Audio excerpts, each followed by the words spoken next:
حضرت امیر محمد اکرم آوان مد ذلہ العالی دارالعرفان منارہ ضلع چکوال میں سالہ سال سے قرآن و حدیث کے اوپر خطابات کر رہے ہیں اور سلسلہ نقشبندیہ اویسیہ کے مطابق لوگوں کو ذکر الہی کی تربیت دے رہے ہیں۔ وہ قرآن پاک کی تفسیر ترتیب وار بیان کر رہے ہیں۔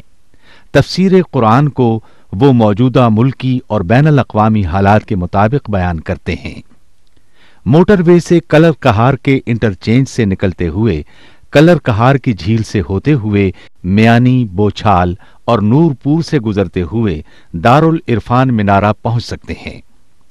حضرت امیر محمد اکرم آوان نے بچیوں اور بچوں کی دینی اور دنیاوی تعلیم کے لیے سقارہ اکیڈمی کے نام سے ایک درسگاہ بھی قائم کی ہے، جس کا افتتاح ملک پاکستان کے صدر جنرل محمد ضیاء الحق نے اپنے دست مبارک سے کیا تھا۔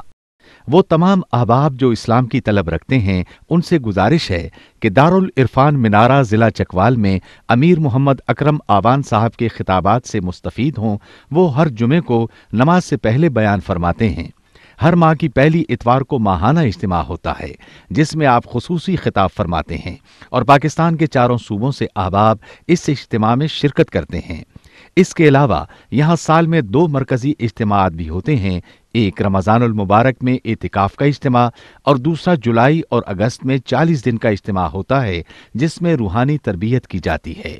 اپنا خون سیماب دے کر اتنا ہم کر جائیں گے، نام آقا کا چمن میں پھر رقم کر جائیں گے۔